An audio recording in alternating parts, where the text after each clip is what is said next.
Oke, mari kita lanjutkan bagian ketiga dari perbedaan antara wanita dan pria. Kita perlu tahu karena ini akan membantu dalam pernikahan baik yang sudah lama maupun masih baru. Dan bagian ketiga ini kita akan berbicara perbedaan antara laki-laki dan perempuan dari segi cara pandang visual.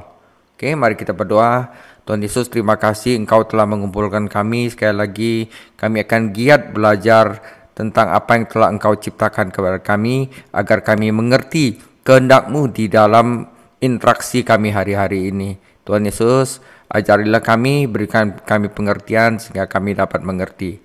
Tuhan Yesus juga pimpin mulut, hati, bibir hamba, agar apa yang disampaikan benar-benar untuk memuliakan nama-Mu.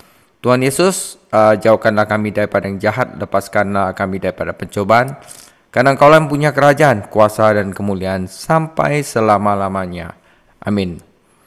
Saudara, ini adalah bagian terakhir dari siapakah laki-laki, siapakah perempuan, perbedaan antara laki-laki dan perempuan dari segi cara pandang. Oke. Saudara, kita akan belajar tentang nukleus accumbens, ya. Susunan struktural dan kimiawi otak pria membuat pria mustahil untuk tidak berorientasi visual. Ya, itu memang dari sananya kimiawi dan struktural itu bikin laki-laki itu orientasinya visual. Ada pusat di otak yang disebut nukleus accumbens.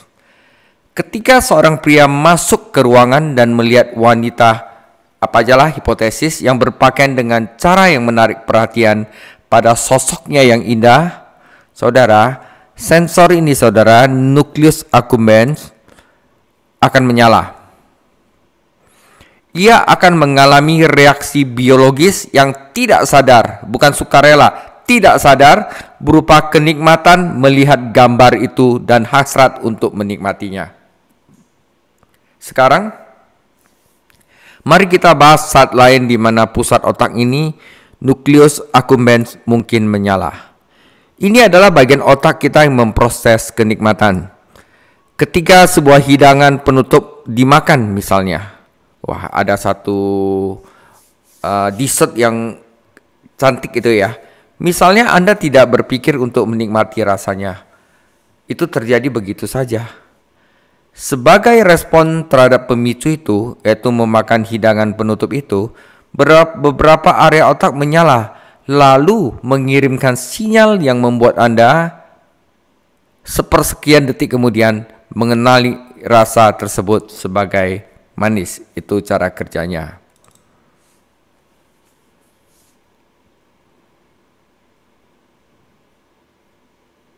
来看这个男性跟女性的结构，它的分别呀。男性大脑的结构和化学组成决定了它不可能不受到视觉的支配。大脑中有一个叫做副膈海的中心。当一个男人走进房间，看到一个假想的女人，她的穿着打扮引人注目，凸显了她美丽的身材时，她的副膈海克就会亮起来，她会不由自主的体检到异业的生物反应，并对这幅图画产生享受的欲望。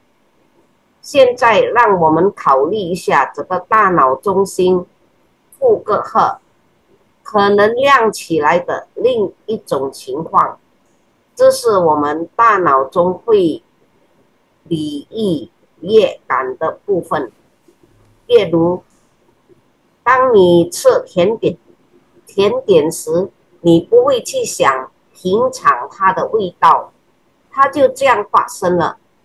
作为对这个触发因素，就是吃甜点的回应，大脑的几个区域会亮起来，并发出信号，让你在几分之秒之后识别出这种味道是甜的。 Oke, saudara. Jadi otak kita yang memainkan peranan ya. Oke, saudara, perbedaan gender dalam isyarat visual. Mari kita lebih spesifik. Anda mendekati sebuah pesta makan malam dan mengamati meja hidangan penutup. Bahkan mulai mengeluarkan air liur, saudara. Wah, sedap nih. Namun ada juga kesadaran bahwa hidangan utama belum disajikan. Dengan demikian, pusat kortikal, pusat berpikir kita kini aktif. Hal ini memungkinkan kemampuan untuk menunggu dengan sopan, menahan keinginan untuk hidangan penutup, dan menunggu tuan rumah menyajikan hidangan utama.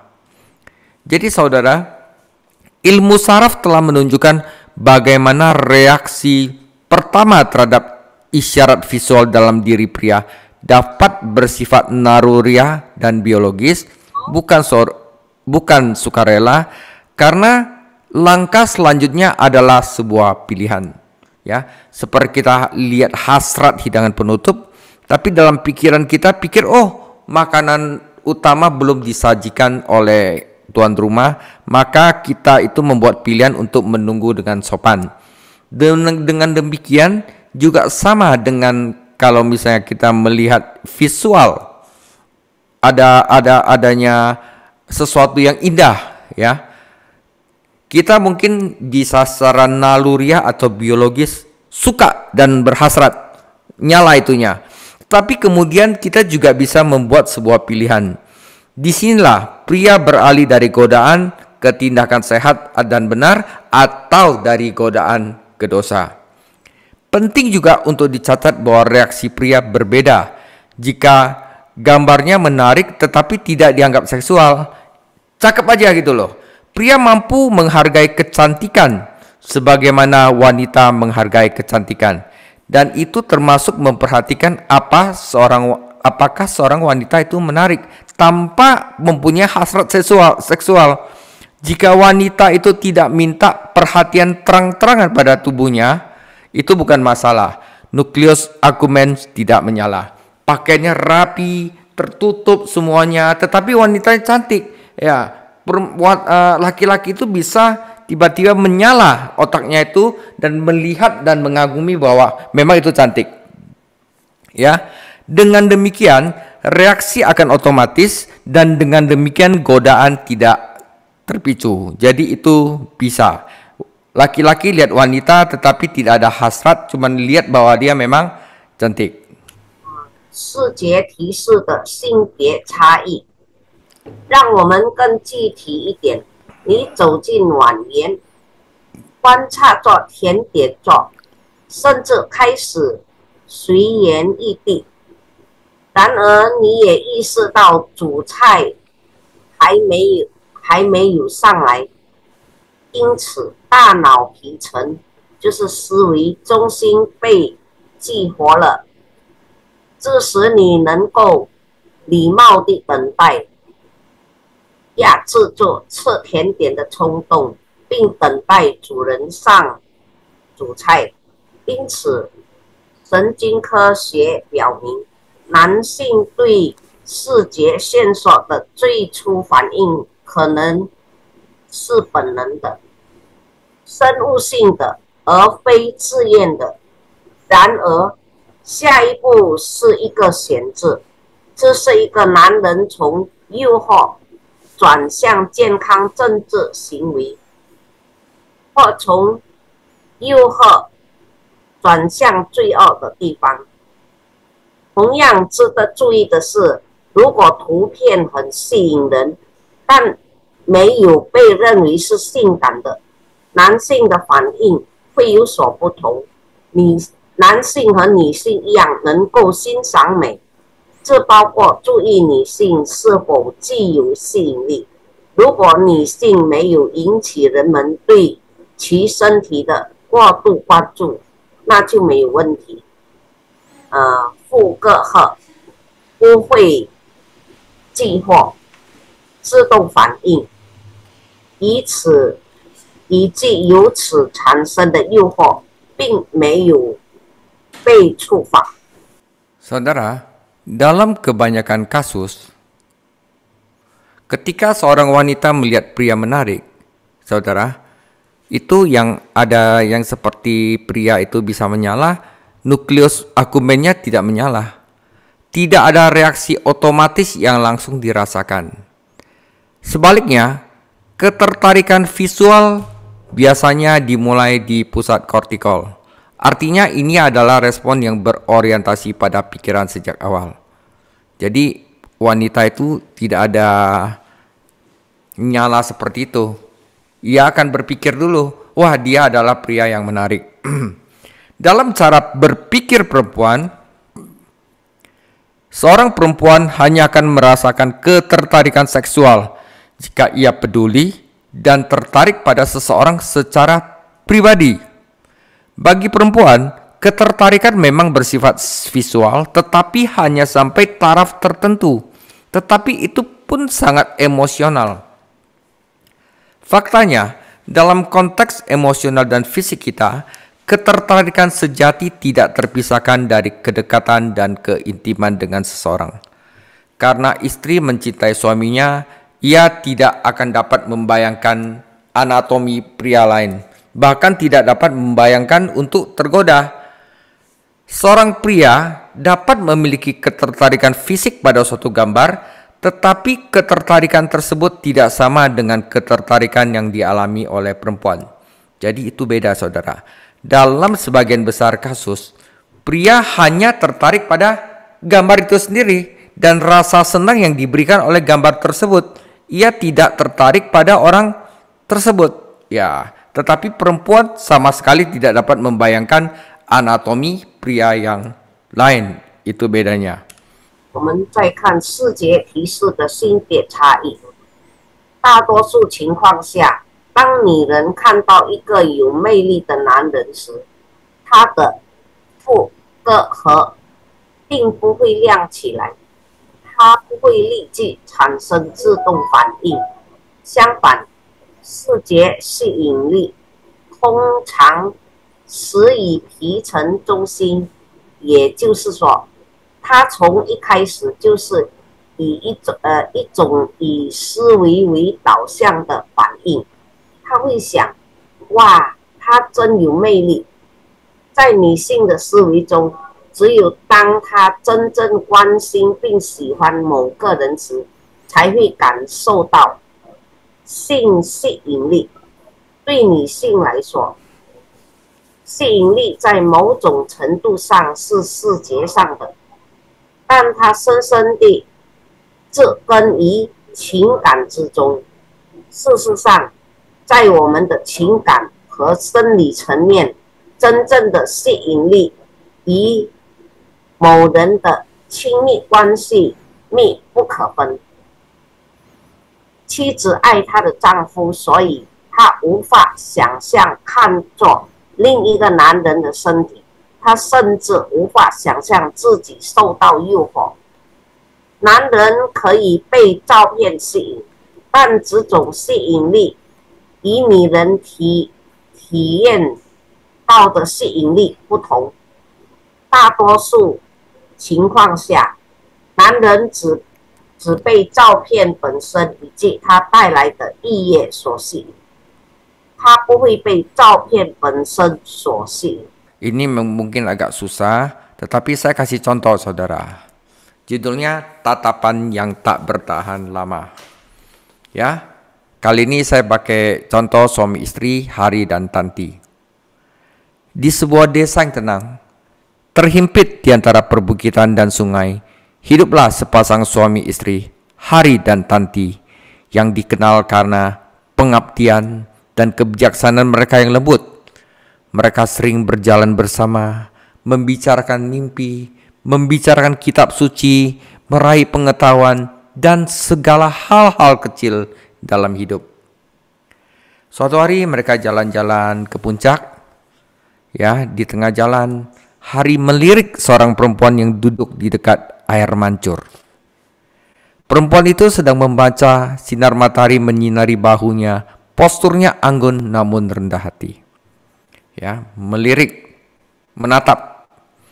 Tanti memperhatikan tatapan itu. Sekilas ada sesuatu yang menggetarkan hatinya.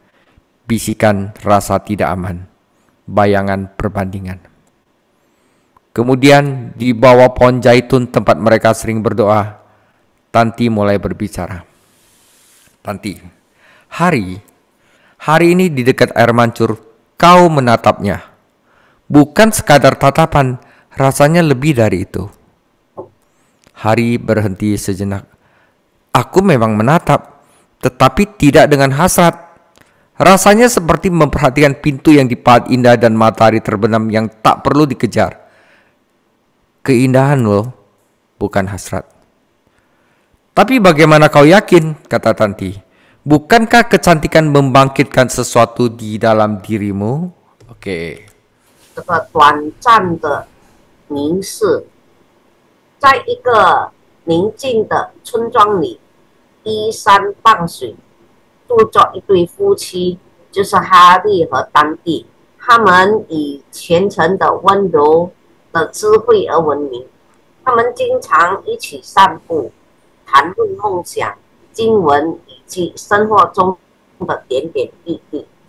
一天，当他们穿过村庄广场时，哈利杜见一位坐在喷泉边的女子，她正在阅读，阳光晒在她的肩上，姿态优雅而纤纤。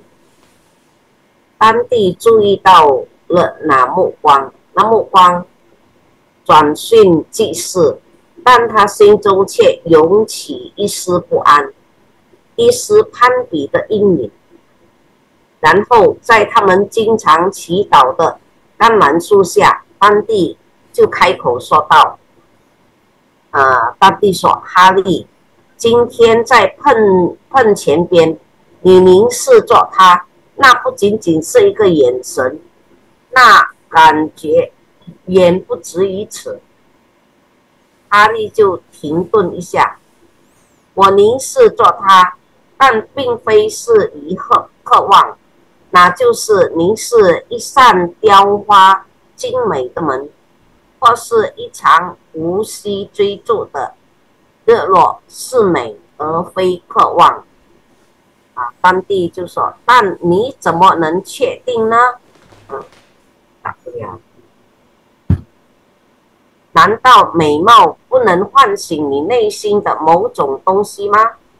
Hari, hanya ketika ia mengundang perhatian, ada bagian pikiran yang oleh para cendekiawan disebut nukleus accumbens. Jadi Hari ingat pelajaran Kul Mandarin, dia bisa ngomong gitu. Ia merespon ketika sesuatu terasa seksual, ketika tubuh diundang, tetapi yang ini tidak mengundang. Ia hanya hadir. Pikiranku tak tergerak, hatiku tak berkelana. Jadi kau melihat tetapi tak menginginkan, bukan? Hari bilang, ya. Sama seperti kau menyadari kekuatan dalam langkah seorang pria tanpa membayangkan pelukannya. Kita berdua melihat, tetapi tidak semua penglihatan itu dosa. Di dalam firman Tuhan dikatakan, jika Anda melihat dan mengingini, barusan itu dosa, dan di dalamnya ada faktor mengundang, ya. Nah, jadi bahaya kalau misalnya laki-laki pergi ke satu tempat di mana semuanya mengundang, saudara, ya. Jadi Tanti mengangguk, ya, dia ngerti karena dia juga ikut Kul Mandarin yang belajar tentang nukleus accumbens. Tanti mengangguk, ketegangan di darahnya mengendur. Hari akhirnya menambahkan, cinta tidak terancam oleh kecantikan. Ia terancam oleh kerahasiaan, oleh cerita-cerita yang tidak kita bagi. Aku ingin kau tahu pikiranku, agar kau tidak perlu menebak-nebak. Tanti, dan aku ingin mempercayai tatapanmu, bukan takut padanya. Akhirnya mereka lega dua-duanya. Mereka duduk diam, ranting-ranting zaitun bergoyang di atas mereka. Dan di dalam keheningan itu mereka menulis ulang kisah itu. Bukan dengan kecurigaan, melainkan dengan pemahaman. Saudara, pria dan wanita sama-sama merasakan keindahan. Tetapi kadang-kadang godaan pria seringkali dikaitkan dengan sinyal seksual. Namun, pengajaran hari ini akan melarutkan kesalahpahaman itu, saudara. Tidak semuanya. 我们再接下去看哈利说，只有当他引起注意时才会，大脑中有一个区域，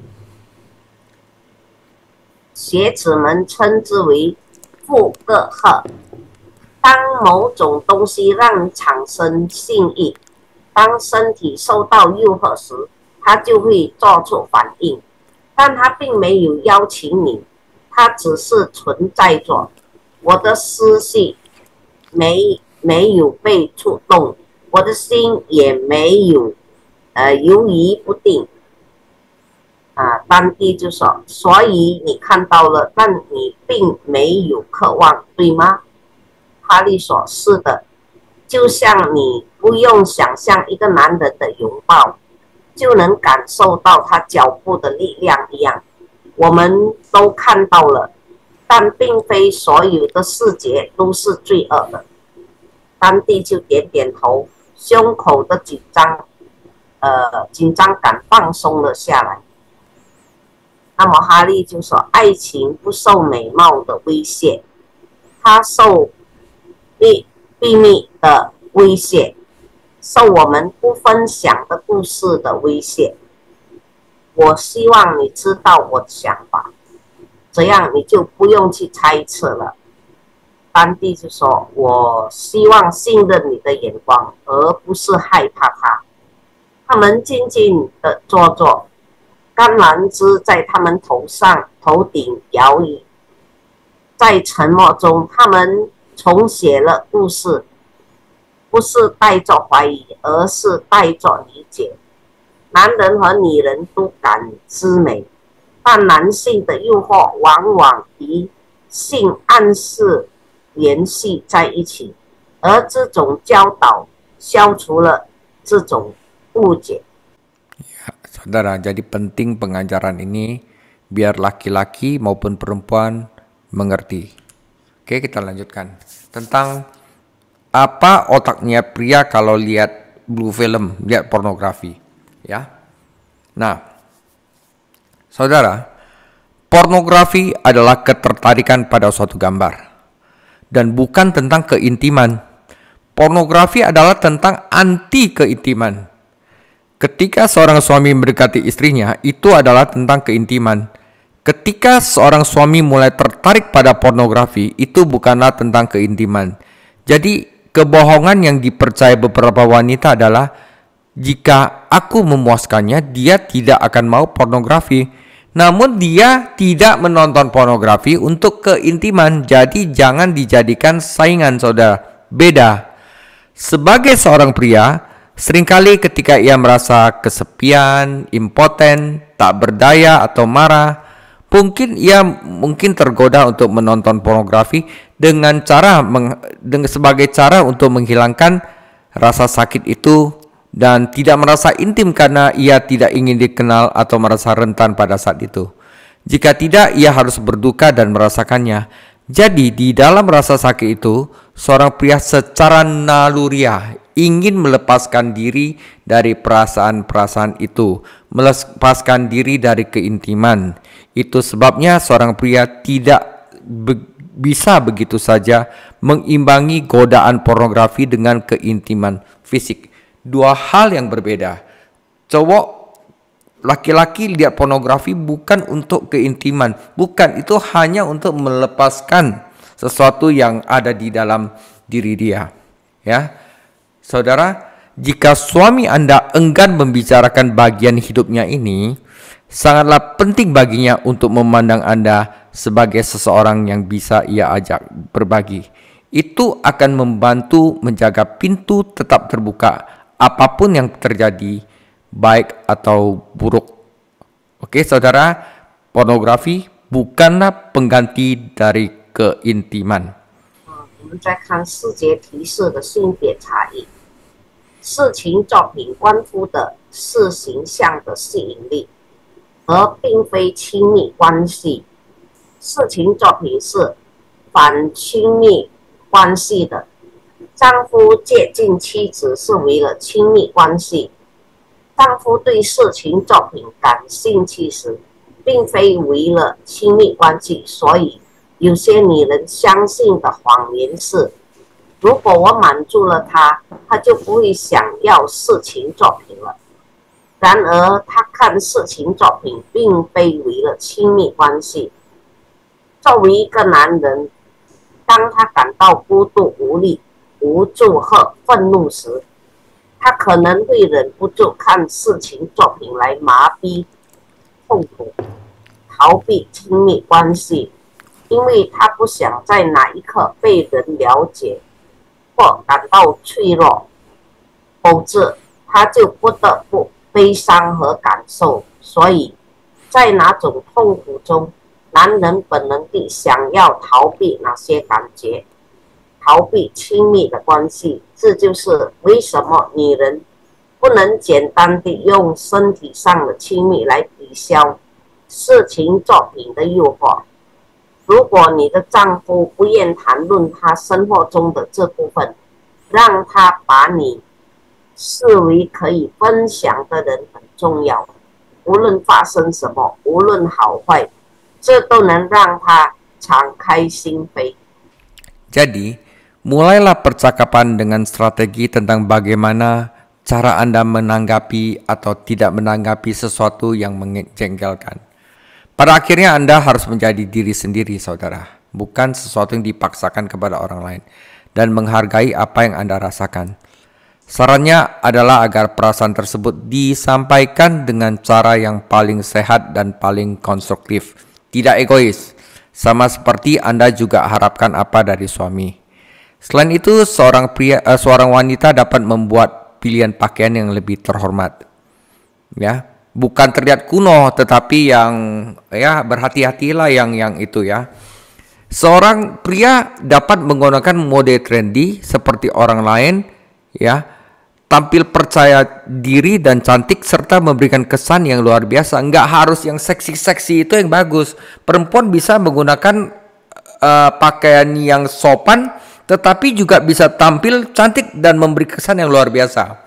Bukan seperti mengikuti apa yang ada di dalam pornografi itu. Karena dalam otak wanita kadang pikir kalau laki-laki bisa dipuaskan oleh begitu, saya harus menjadi seperti itu. Salah, saudara. Ya. Kuncinya adalah mengetahui cara menciptakan kesan yang ingin Anda ciptakan, bukan kesan yang mungkin muncul. Ya, seperti aku ingin kamu berfantasi tentangku di kamarmu nanti malam. Itu salah, saudara ya.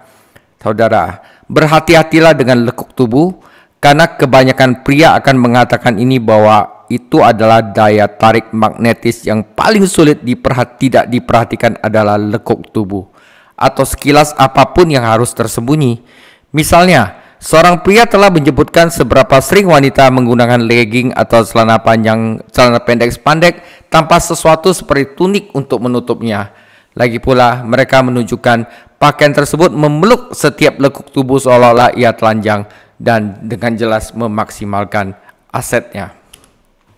我们在看世界提示的性别差异，所以在对话开始时，先制定一个策略，想想如何回应或不回应，让你心烦的事情，最终你必须做你自己，尊重自己的感受。建议你用最健康、最有建设性的方式表达这些感受，就像你期望你的丈夫那样。此外，女性可以做出更尊重他人的着装选择。幸运的是，谨慎并不意味着显得老套。女性可以像其他人一样穿着时尚的服装，展现自信和美丽，并给人留下深刻的印象。关键在于知道如何创造你想要创造的印象，而不是你可能给人留下的印象。比如，我希望你今晚在你的卧室里分享我。要注意曲线，因为大多数男人会告诉你曲线很有魅力，最难忽视的就是曲线或任何应该隐藏的东西。例如，男人提到过，女人经常穿紧身裤或安论短裤，而不穿类似束腰外衣的衣服来遮盖它们。此外，他们指出，只件衣服紧紧贴合女性身体的每一条曲线，仿佛它是裸体的，显然最大限度地展现了她的身材。Pria mungkin berasumsi bahwa seorang wanita atau gadis remaja yang berpakaian untuk menarik perhatian pada tubuhnya tahu persis dampak yang ia berikan terhadap pria dan anak laki sekitarnya. Pakai seksi, dampaknya mungkin seorang pria tahu dia sengaja pakai itu untuk apa gitu loh. Oleh karena itu, laki-laki berpikir mereka sengaja melakukannya. Dengan kata lain, dalam benak mereka hanya ada satu alasan mengapa ia berpakaian seperti ini. Ia ingin para pria di sekitarnya berfantasi tentang dirinya yang telanjang. Saat ini, kebanyakan gadis atau wanita merasa ngeri dengan gagasan ini. Santi Vethaln saat melakukan penelitian untuk bukunya Two Men Eyes melalui mata laki-laki, menemukan melalui survei intensif terhadap wanita atau gadis remaja bahwa sangat sedikit dari mereka yang berniat menggoda pria untuk berpikir atau bertindak secara seksual. Jadi di sini laki-laki juga salah. Kirain kalau perempuan pakai yang seksi-seksi itu untuk para pria berfantasi, bukan. Sebaliknya, para wanita ini mengatakan bahwa mereka hanya ingin merasa percaya diri, merasa menarik, atau mengenakan apa yang sedang tren. Dengan kata lain, wanita dan gadis suka mendapatkan perhatian, tetapi mereka tidak menyadari bahwa perhatian bukanlah jenis yang mereka inginkan. 我们还是视觉提示的性别差异。男人可能会认为一个女人或少女为了吸引别人的注意而穿衣打扮，他很清楚这会对周围的男人和男孩产生怎样的影响，因此他们认为他是故意的。换句话说，在他们看来，他这样穿衣打扮只有一个原因，他想让周围的男人幻想他的裸体。如今，大多数女孩和女人都对这种想法感到恐惧。就是烧低 Veldhan 他为他的著作。透过男人的眼睛进行研究时，通过对女性和少女进行广泛的调查发现，他们中很少有人注意引诱男性产生性方面的想法或行为。相反，这些女性表示，她们只是想让自己感到自信、有吸引力，或者穿上时髦的衣服。换句话说，女性和女孩喜欢引人注目，但她们没有意识到这并不是她们想要的那种关注。Jadi salah paham, laki-laki bilang, pakaian seksi dia pasti mau goda kita. Padahal enggak, mereka hanya cari perhatian. Oke, saudara, kita lanjutkan. Jika seorang perempuan memutuskan untuk memilih pakaian tertentu yang menarik perhatian pada persona fisiknya, maka seorang pria mungkin sedang berjalan di jalan tertentu, sementara perempuan tersebut sedang memungut batu paving raksasa yang telah berulang kali dikatakan yang dapat membuatnya tersandung. Dan ia sengaja menjatuhkannya tepat di tempat ia tahu akan dijak pria itu. Ya saudara, pasang perangkap saudara. Setelah kita sebagai perempuan menjatuhkan batu itu, kita mundur dan menyaksikan saat ia tersandung dan jatuh. Lalu ketika ia bangun dengan memar dan berdarah serta menunjukkan kepala karena malu, Kita berdiri di sana dengan tangan terlipat dan mengangkat alis sambil berkata, itu salah dia. Saudara, jadi bahkan dengan godaan duniawi ini, seorang pria berpikir melihat pornografi atau melirik perempuan bukanlah masalah besar. Itu ia telah tertipu, ya. Saudara, lebih penting lagi karena ia hampir pasti memiliki pikiran-perpikiran bernafsu terhadap wanita selain istrinya. Kalau menggoda, saudara, ia mungkin berzina di dalam hatinya. Namun ia juga tertipu karena jika hal itu mengganggu sang istri, seharusnya itu akan menjadi masalah besar hanya karena alasan itu, saudara. 我们来再看4节提示的性别差异。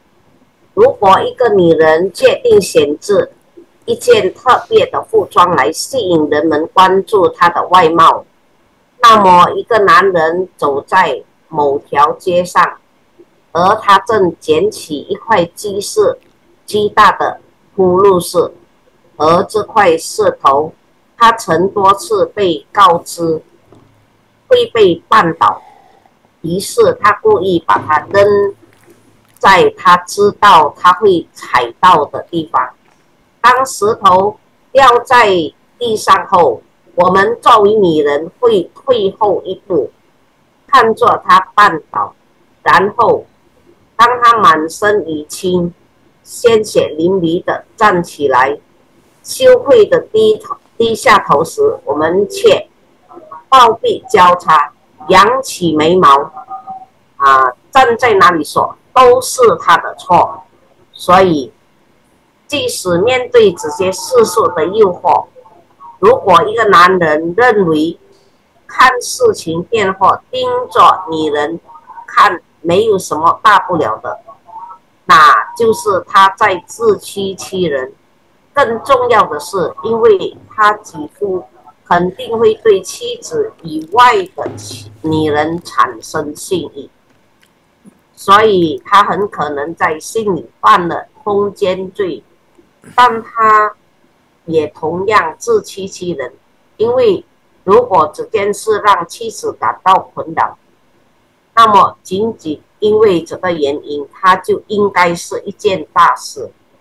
Istri membutuhkan suami mereka hanya untuk memperhatikannya. Gagasan ini agak mengejutkan. Sekali lagi, seorang pria mungkin berpikir melihat boleh saja tetapi jangan disentuh. Yesus ingin memberikan kemampuan untuk tidak menyentuh atau melihat yang menyebabkan gairah, kecuali pria tersebut sedang melihat atau menyentuh istrinya. Ngomong-ngomong, Alkitab mendukung gagasan tentang pria saleh yang menatap istrinya dengan hasrat yang sangat besar. Ya, saudara, ada satu nabi dan satu raja. Dikatakan istri Yehezkiel disebut yang sangat kau cintai. Yehezkiel 24 ayat 16. Kemudian datanglah firman Tuhan kepadaku, hai anak manusia, lihatlah, aku hendak mengambil daripadamu dia yang sangat kau cintai. Salomo berkata kepada istrinya, Kidung Agung 7 ayat 6-8, betapa cantik, betapa jelita engkau, hai tercinta di antara segala yang disenangi. Sosok tubuhmu seumpama pohon korma dan buah dadamu gugusannya. Kataku, aku ingin memanjat pohon korma itu dan memegang gugusan-gugusannya.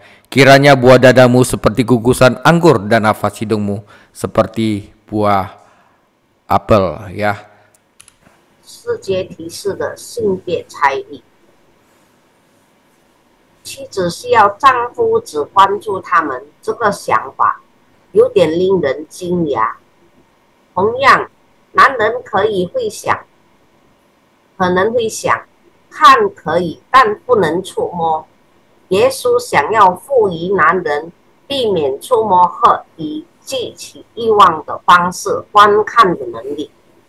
除非男人正在看或触摸的他的妻子，顺便说一句，圣经支持敬虔的男人充满激情的凝视妻子的观点。以西结的妻子被称为你所深爱的人。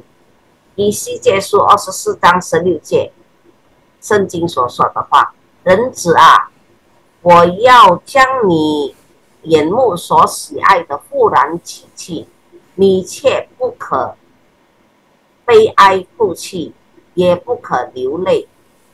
所罗门对他的妻子说：雅歌书7章6节，我所爱的，你何其美好，何其可悦，使人欢畅喜乐。